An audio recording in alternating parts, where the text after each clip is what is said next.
Everyone আসসালামু আলাইকুম। দেখো শাকগুলো কিরকম পচে গেছে, এত সবজি দেখো, এই যে বেগুন পচে গেছে, এই তো সিম, এই তো সিম, এই তো ফুলকপি, এই তো বাঁধাকপি, ফুলকপি আরো 5 কেজি ছিল, ওগুলো ভাব দিয়ে আমি ফ্রিজে রাখছি। এই তো কলা দেখো পচে যাচ্ছে।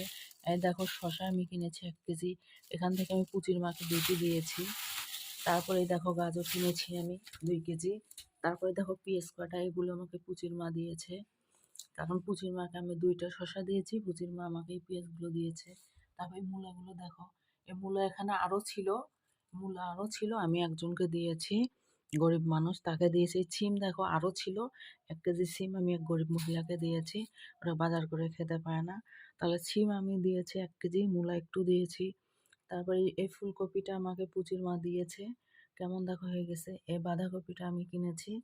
তারপর পুচির মাকে আমি কয়েকটা গাজর ফ্রি দিলাম, যেহেতু আমাকে সে কিছু দিয়েছে। তারপর আমি ওই যে শসা দিয়েছি পুচির মাকে 2টা, পুচির জন্য।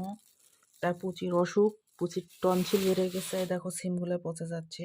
মাত্র সিম 20 টাকা কেজি, দেখেছো, এগুলো শুধু 20 টাকা কেজি।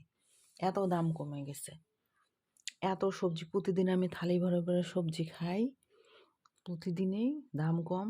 ভাত খাওয়া বাদ দিয়েছি, রুটি খাওয়া বাদ দিয়েছি, কিছু সবজিই খাচ্ছি, সবজিই খাচ্ছি। আল্লাহ হাফেজ।